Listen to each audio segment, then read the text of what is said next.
Welcome to episode 91 of the Breaking Balls podcast. All eyes are on rural Pennsylvania this weekend. That's right, we are all watching Pocono as Ryan Blaney tames the tricky triangle and gets his 12th victory of his career. And Kyle Busch might have yet another rivalry on track with podcaster and driver Corey LaJoie. We'll break down the antics from that. Plus, thank goodness for Steve Letarte. This was a tricky race in the triangle. A lot of strategies I couldn't keep up with. Flags in the air. Boogity, boogity, boogity. Ooh, let's go racing, boys. All right, ladies and gentlemen, it is episode 91 of the Breaking Balls podcast. We are post-Pocono edition at the only triangle in the world that we can race at legally in NASCAR. And folks, Ryan Blaney goes back to his roots, wins where he won with the Wood brothers for his first time in his career, and gets the second win of the season for that number 12 Penske car. A great weekend for Penske, Ad. Yep, dominant in IndyCar, dominant in NASCAR. I mean, just when you're having a good weekend, you're having a good weekend. So got to tip your cap to the captain. Let's start off right. If you're new here, make sure you comment, subscribe, I don't know, comment, like, whatever the heck you want to do to support us. We appreciate the heck out of it. But yeah, Bob, I mean, Ryan Blaney, it was a name that was kind of on the tip of our tongues all weekend, you know, along with Denny Hamlin. No surprise to see Blaney win, 41 laps led, just a really good performance today. Yeah, I will say, like you said, Denny Hamlin, I was expecting this to be a Toyota show, but you could tell early on that there was guys like Chase Elliott, Ryan Blaney that could keep up a little bit with a Martin Truex Jr., a Denny Hamlin, a Ty Gibbs. Looking at the stats here, I texted you, Ad, just because I was kind of thinking about it when Ryan Blaney crossed the finish line. Man, the last month or two, the Fords really, ever since Brad Keselowski got that monkey off of their back, the Fords have really turned it on this summer stretch. 6 of the last 10 races, if you count the All-Star race, which for my sake I'm going to for this stat, 6 of the last 10 races have been won by, or 5 of the last 10 races by Ford. 5 of those are by Penske, Ad. So, I mean, you got 2 by Blaney, 2 by Logano and Cindric there. When you're hitting at a 60% dial in the last summer months here, I mean, they're looking good. Absolutely, especially, with the Olympic break looming. You want to have a positive, outlook on things when you got to kind of sit on your hands for a little bit. And, Ford's done just that, especially we could call it what it was, just a brutal start to the year for Ford. Everybody was fishing for answers. Nobody really knew what the heck was going on. Obviously, the change was made, added a little bit of horsepower to the engines, and it seems to have made all the difference. Like you said, just the way they have been able to kind of dominate this past few weeks here, it just bodes well, especially heading into the playoffs and everything. It'd be hard to bet against the Blue Ovals right now. Heading into the playoffs, we're heading into a Penske-owned track next weekend. We'll get into the Indianapolis preview at the end of the show, but we are literally heading to the captain's track he owns next week.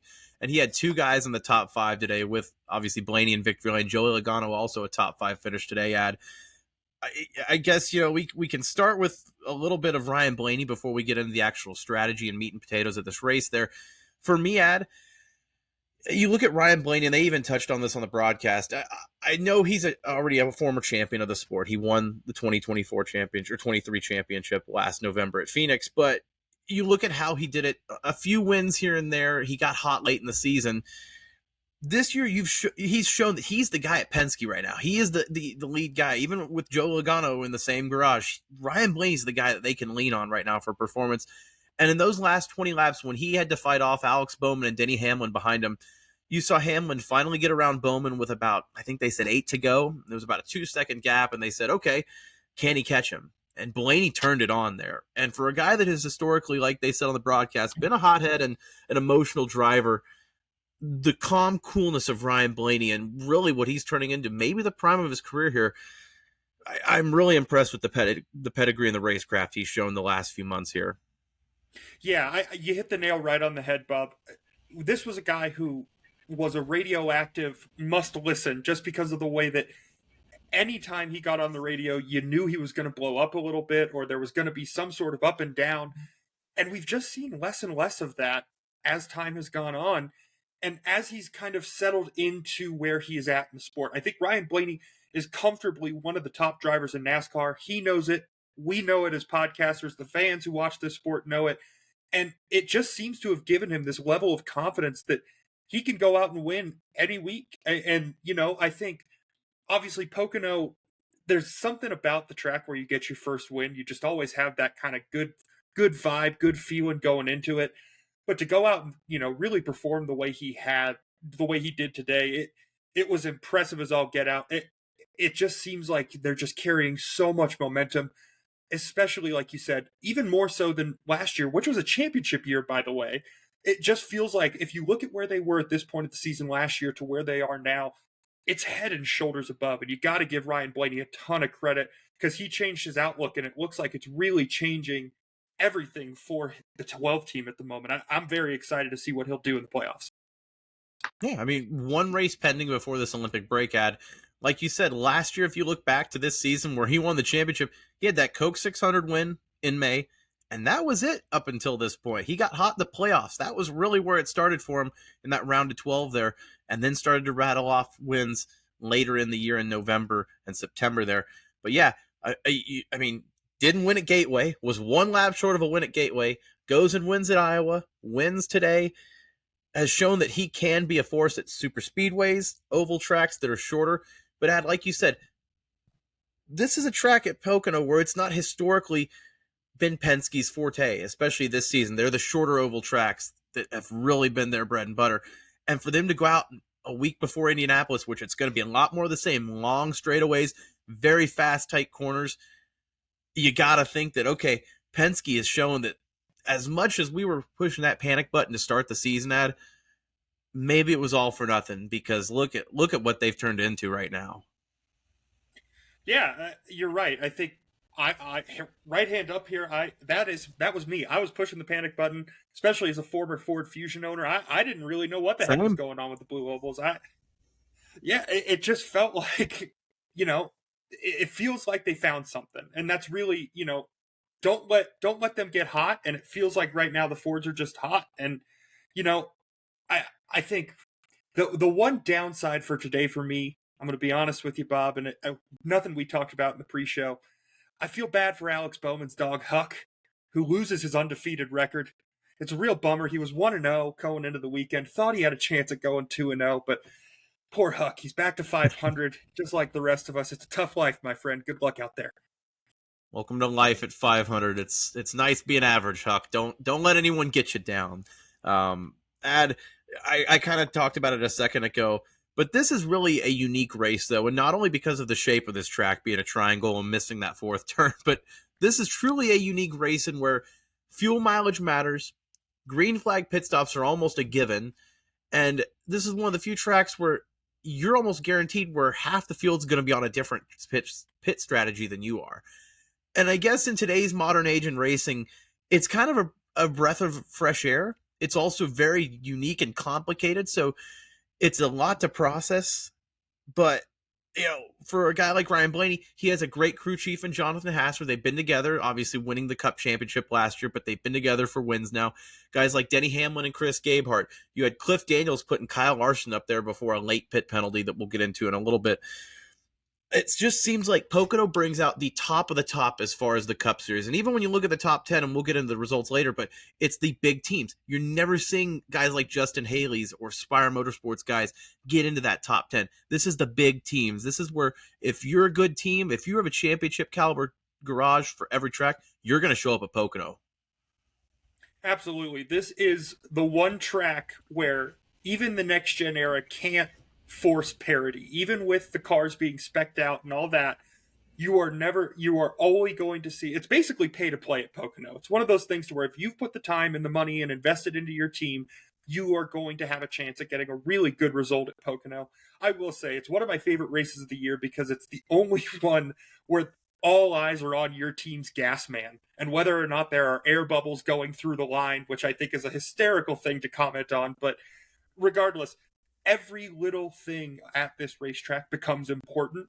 I mean, just look at the race finish. If Denny Hamlin gets out in front of Ryan Blaney when they were exiting pit road on that last stretch there's a strong chance Denny's able to hold him off. But because of what happened on pit road and and the strategy and everything that went into it, Ryan Blaney's a winner. And I just love tracks like Pocono where everything matters. It's a, we forget sometimes that it's a team sport, and days like today just remind you how important it is to have a full, complete team effort. I'm so glad you mentioned that pit stop there, because I believe it was the Todd Gilliland spin that happened there. I'd have to go back and double check when that last pit cycle happened there. But originally leading up to that, it was Denny Hamlin who had pitted earlier in the race, a longer pit cycle. That way he had more fuel in the car, and it would be a shorter pit stop later in the race. Ryan Blaney did the opposite there, where he did a short pit stop early and said, we're going to go hard. We're just going to fill it up later. And luckily for Ryan Blaney, where they cycled out there Ryan Blaney was able to get ahead of Denny Hamlin on that last pit cycle, like you said. And even though Denny Hamlin, you could argue, probably had just as good, if not a better car, he got stuck in track position. And there was a couple of different restarts there where Denny Hamlin had to fight through in the second row to even get close to Ryan Blaney. And a track like Pocono, the margins are so slim, it's really going to be hard to mow somebody down on a green flag run when you are going against probably a top 3 car in the field. And I like you said, it really just shows that it brings in everyone from the gas man to the driver to the crew strategist back in the shop watching on their computers. It is literally a team effort. And for Pocono, it shows that NASCAR, like you said, doesn't matter what you bring. If you invest though, and you have all these resources, you're probably going to be pretty good at Pocono. 100%. And plus, you mentioned a really good, really important point. Guys back in the shop. I mean, if you don't think engineers matter at this point, ask Ty Gibbs. He had all the speed in the world, but the car ended up blowing up there at the end, and had that chocolate milk coming out the pipes. And I'm glad you mentioned Ty Gibbs, by the way. We've seen now, and I'm not putting on the tinfoil hat now, but there's been a few Toyotas that have blown up now this summer. Denny Hamlin, you had Christopher Bell go down a couple of cylinders at Gateway. I'm just saying, there hasn't been a lot of engines blown as far as the Chevy and Ford camps, but Toyota has had a few this summer. No, it's an interesting observation for sure. I didn't think about it until you said it, but now that you're mentioning it and it's hitting me in the face, I think I might have to put the tinfoil hat on with you a little bit, Bob. I'm going to be honest. Yeah, it seems like they're blowing up. I am not smart enough to tell you why that is, but it is definitely something worth noting. That's for sure.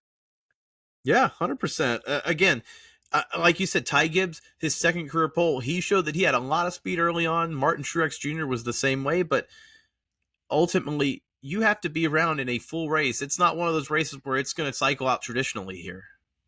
Yeah, and strategy, obviously it mattered at the top of the field, but even a guy like Bubba Wallace today, I mean, the strategy that he was on obviously struggled mightily and, had that awful qualifying lap, started in the back, but was able to really salvage a good day because he got himself on a good strategy, kept Martin Truex behind him, was able to stay on the lead lap, and really just kept building and building, and ended up getting himself a really good amount of playoff points today that are becoming more and more important. And it was a guy that really, like you said, struggled in stage 1, was barely holding on to the lead lap there when it was because he was holding on to the lead lap, but let's go back here. It was because he pitted off to get ahead of the field. He was running late 20s there and said, this track's big enough. I think we can manage it to where we can get out in front of leader Martin Truex Jr. and hold on for the last, I think it was 5 laps of the stage. And Bubba Wallace was able to, barely, but was able to hold on and stay out in front of Martin Truex. And it turned his day around, And then you saw him have a day like Ross Chastain, who a guy was in front of him. He's the last guy on the playoff bubble cut line. Ross Chastain wrecks out early in stage 2, and that completely changes the day for Bubba Wallace there. A guy who did not have speed today early on in the race somehow gets 10th and knocks down that playoff bubble cut line. It really just shows, it is a marathon, not a sprint. Everything matters, especially with NASCAR's playoff system. It just seems like every single position matters. And, it's days like today that if Bubba Wallace makes the playoffs, you circle Pocono and you say that is probably the reason why. Obviously, if he wins, duh. But, I mean, if he points his way in and we don't get any new winners, this would be the race that you look at and you say that made all the difference. So you got to give the 23 team a ton of credit for staying in and not letting the kind of, the lack of success early in qualifying and then into stage 1 really ruin their day. And obviously he ends up finishing 10th. But Bob, the playoff picture is just looking like a ton of fun at this point, huh? Well, it's looking fun because Bubba Wallace was over 50 points out coming into this weekend, and now he comes out of this weekend at Pocono 27 points behind Ross Chastain because Wallace finished top 10 and Chastain was 36th, I believe. He was second to last behind Noah Gragson, who also had a self-spin early on. It looked like those guys were just riding on the edge early. They just can't really get a hold of the next gen, like you said, Ad. But no, you look at this playoff cut line here. Martin Truex Jr. wins a stage today. So he, at least, I feel like, is the only one of these guys. There's 4 guys that can theoretically point their way in as of now, open spots. Martin Truex Jr. is really the only one I feel good about right now. Otherwise, like you said, Ty Gibbs had a fast car today. Doesn't have anything to show for it. Chris Busch or Ross Chastain, they're hanging on for dear life because all it takes is one guy to win, like a Bubba Wallace, a Kyle Busch, very unlikely. We'll get in him in a second. But a Chase Briscoe. It like you said, Ad, this playoff bubble is very, very, very exciting. Yeah, it just feels like, each week you're just kind of thinking, is this the week we get a new winner? And does it come from outside the playoff bubble? It just, there's so much drama building that I'm almost thankful that we're going to get the 2-week Olympic break because it's going to give my heart a little bit of a break because these races have just kind of it's been edge of your seat, really paying attention to kind of try and, I went to law school because I'm not good at math, and the way that the playoff picture makes me consistently count makes my heart rate go up, and I'm telling you, Bob, this one's going to be fun coming down to the end. Ryan Blaney winning is huge for those guys on the cut line because, okay, that's one less guy that can get in.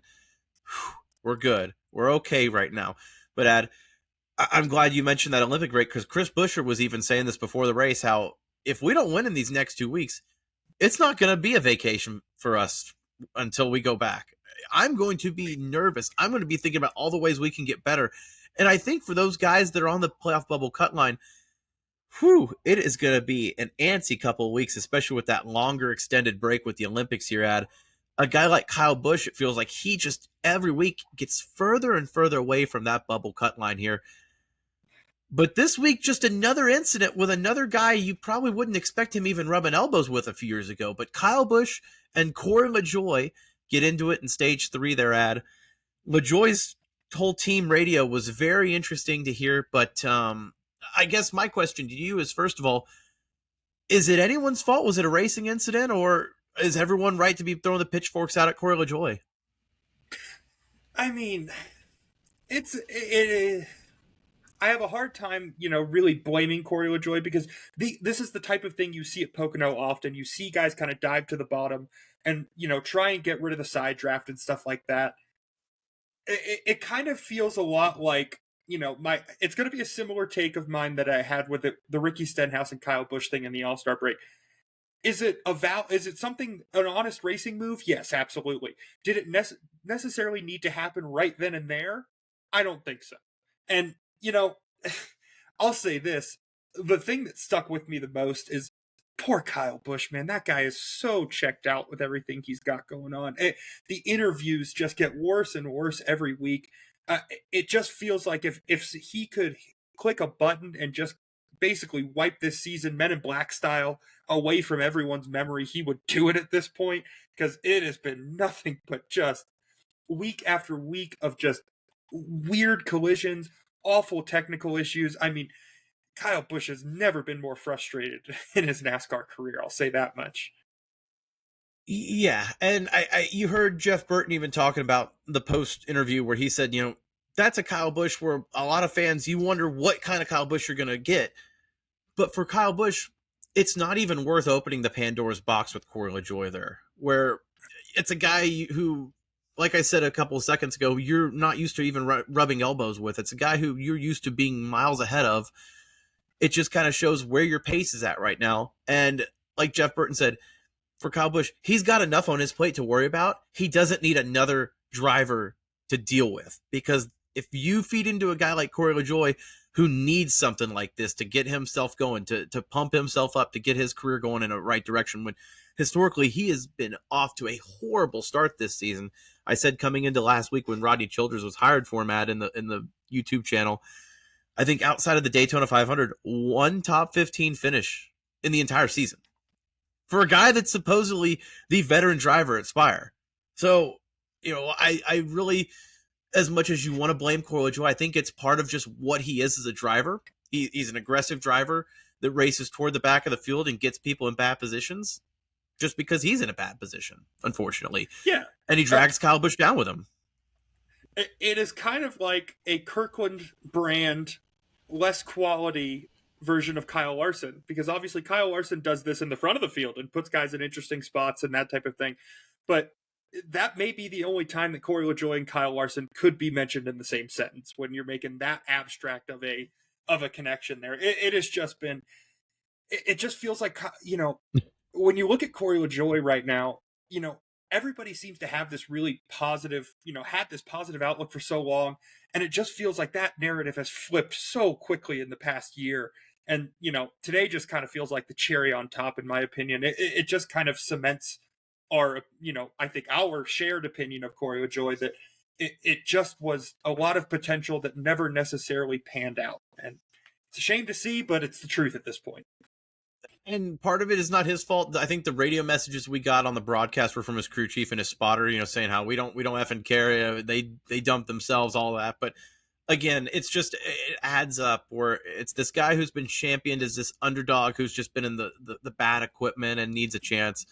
Obviously, his moment in Chase Elliott's car at Gateway last year, that's Hendrick's worst track in theory on the schedule there. So there's a lot of bad timing. But at some point, there's just excuses after another here.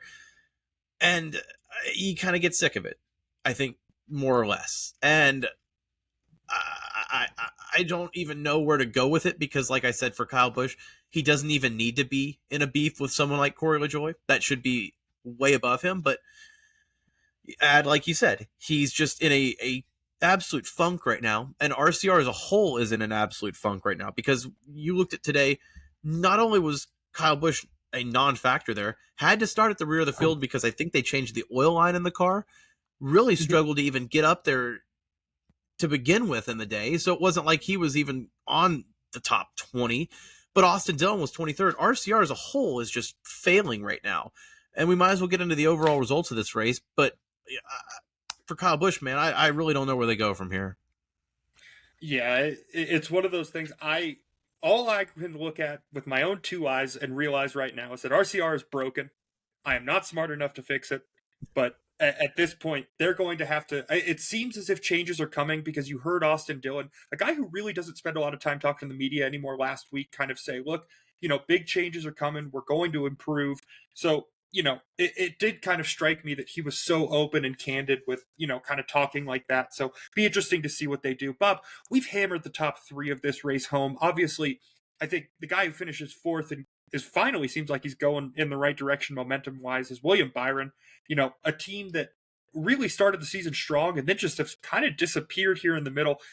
Got to be a good omen or a good result for them to finish fourth today. Yeah, 100%.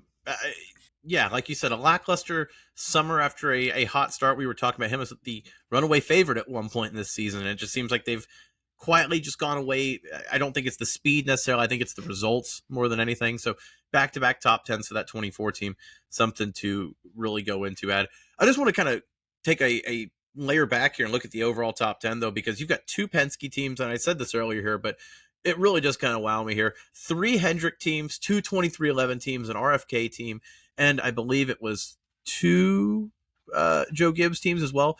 I mean, really, when you look at this front top 10 at Pocono, it was the big boys. It was the guys that you expect. It looks like almost like the All-Star race where they cut the half of the field out and say, okay, this is the best of the best out there. This is really what Pocono does. It weeds out these elite teams here, Ad.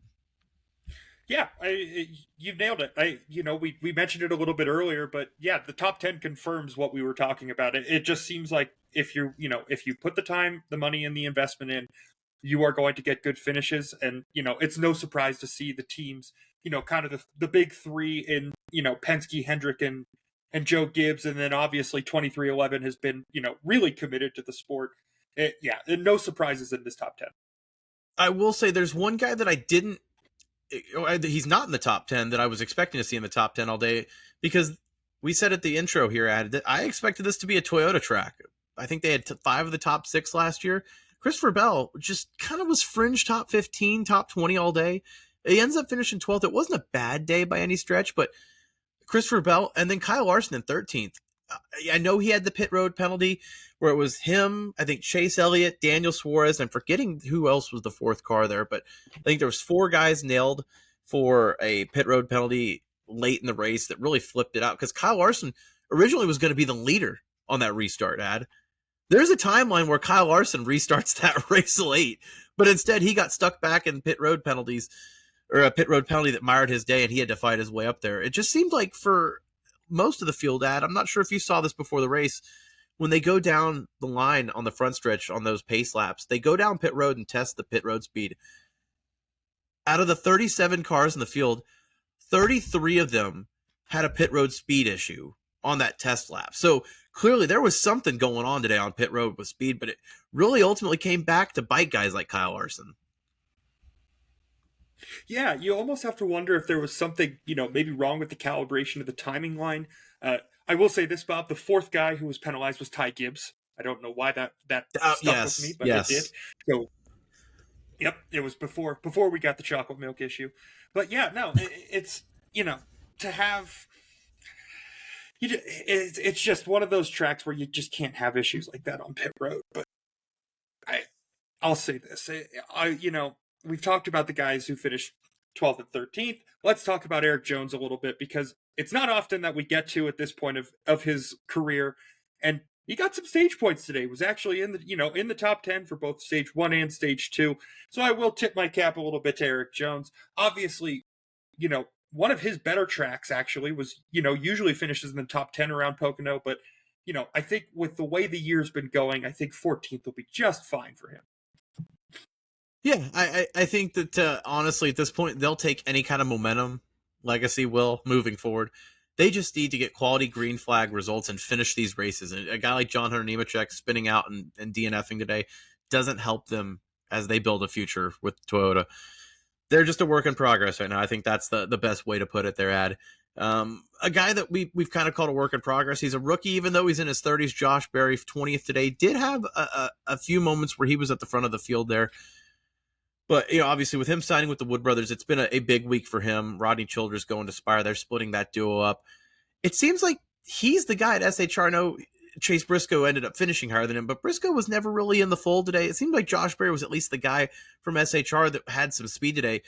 And then there's poor Ryan Preece, who got caught up just randomly in that Kyle Busch accident. Ryan Preece, I swear, if there's a piano falling from the sky, Ryan Preece will be under it. I was going to say, if 2 guys in NASCAR were going to get struck by lightning, I would pick Ryan Preece twice at this point. If he didn't have bad luck, he'd have no luck at all. I mean, it's nuts. This guy seems to constantly just find himself in trouble. Obviously looking for a ride for next year. A lot of the SHR drivers have future plans. Be interesting to see where Ryan Preece ends up. Poor guy has just gotten the short end of the stick the entirety of this year. And he was running top 15. I think at one point in stage 3 before that pit cycle, he was running 11th. So it wasn't like he was just kind of limping around at the back of the pack. He had decent speed today compared to his SHR counterparts, but just once again finds a way to be snake bitten there.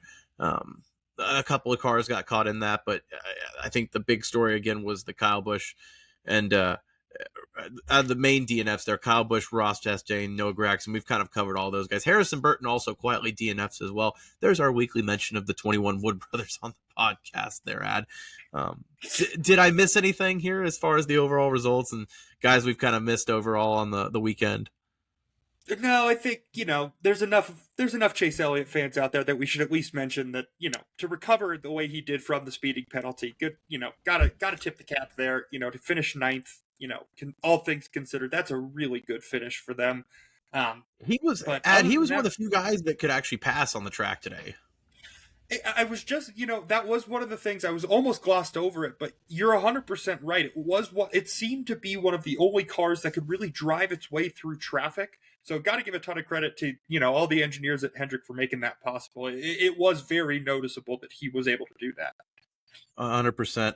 A guy that former Hendrick Motorsports roots there on the NBC broadcast and even rumored to be potentially leaving to join Dale Jr.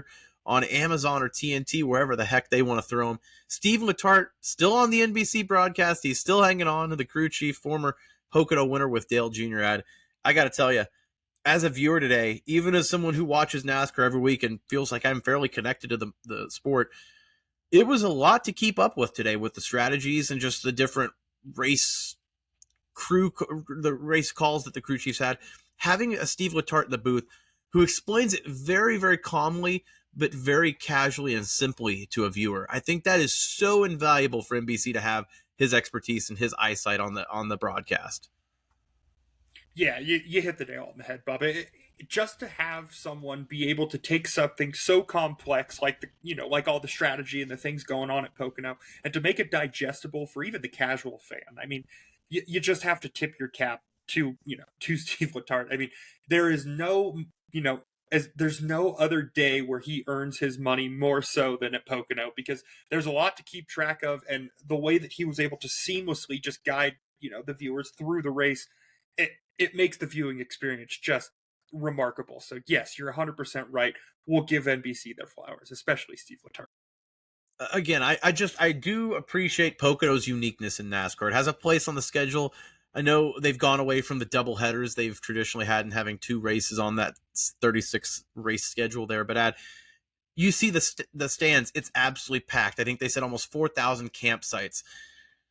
The racing has dramatically improved. It's never been bad, but it's always been a race where these cars are always on the edge, next gen or not. You see the montage of all these big hits because of the speeds these cars carry at such a unique style of a track.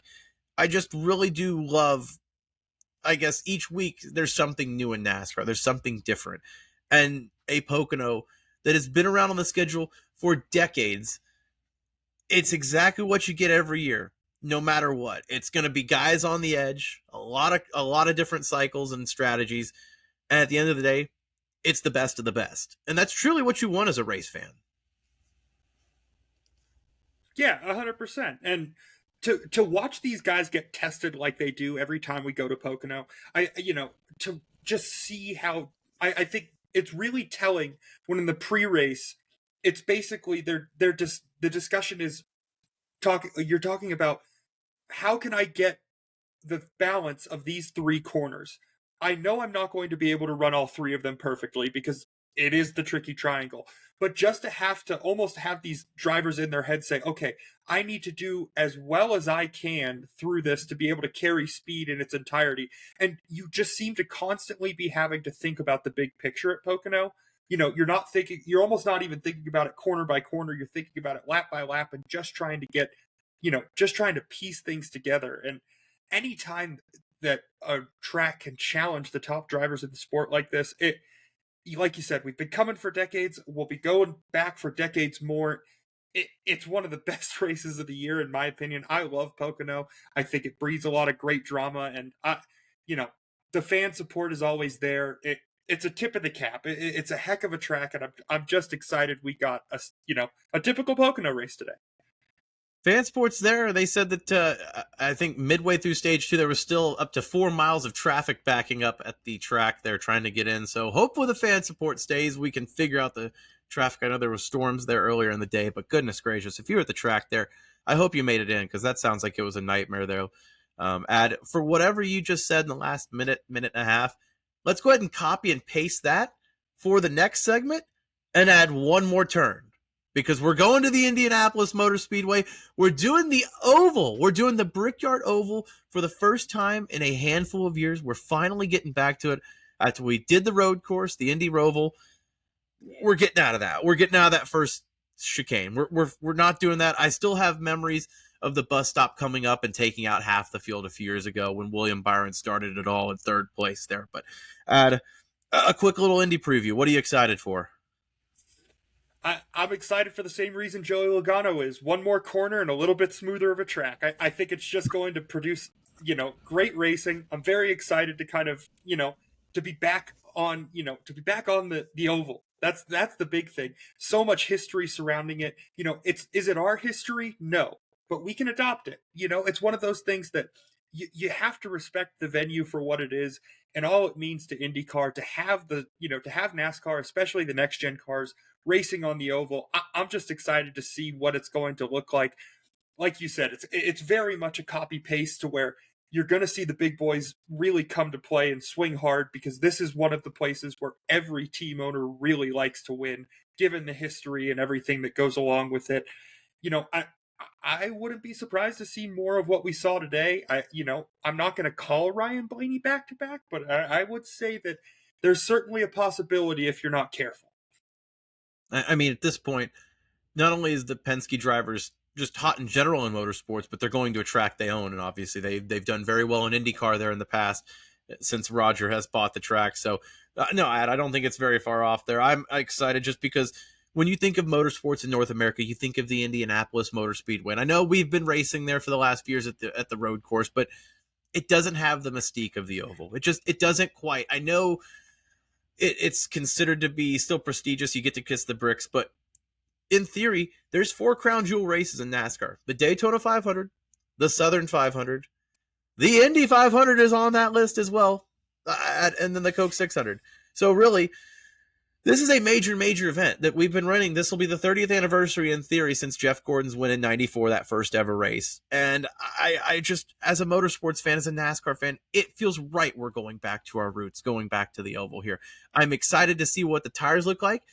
Indianapolis historically has not been nice to tires. We'll see if NASCAR can figure it out with Goodyear here. It seems like this year it's been all or nothing here. But again, like you said, Blaney and the Penskes, can they match that speed here?